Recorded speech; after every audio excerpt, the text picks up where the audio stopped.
আর কত বরণ ঘোষী করলো, আর কত বরণ নাশ করলো এই রাষ্ট্রপতির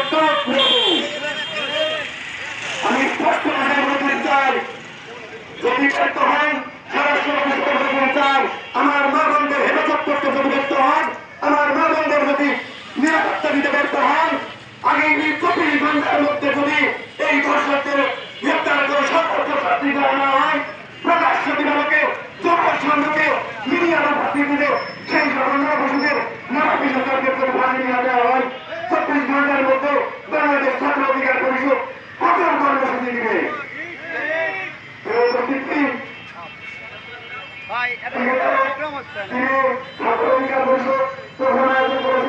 আপনারা দেখেছেন আমার বোন আছে আগে কি নির্মাণ ভাবে দর্শন করা হয়েছিল। এই নরবসুদার কতটা নির্দিষ্ট আপনারা ভাবতে পারবেন না, চিন্তার মধ্যে আসবে না, কল্পনাতে আসবে না। একটা 5 বছরের কন্যা সন্তানকে ধর্ষণ করতে পারে, সে মানুষ হতে পারে না। বাংলাদেশ জাতীয় বাংলাদেশ ছাত্র ফেডারেশন, বাংলাদেশ ইসলামী ছাত্রকে ছাত্রদল যারা সকল ছাত্র সংগঠনের আজকের এই বাংলাদেশ ছাত্র পরিষদের প্রোগ্রামকে সামান্য পুরস্কার অংশগ্রহণ করেছেন, তাদেরকে ধন্যবাদ জানিয়ে আজকের এই প্রোগ্রাম শেষ করছি। আসসালামু আলাইকুম।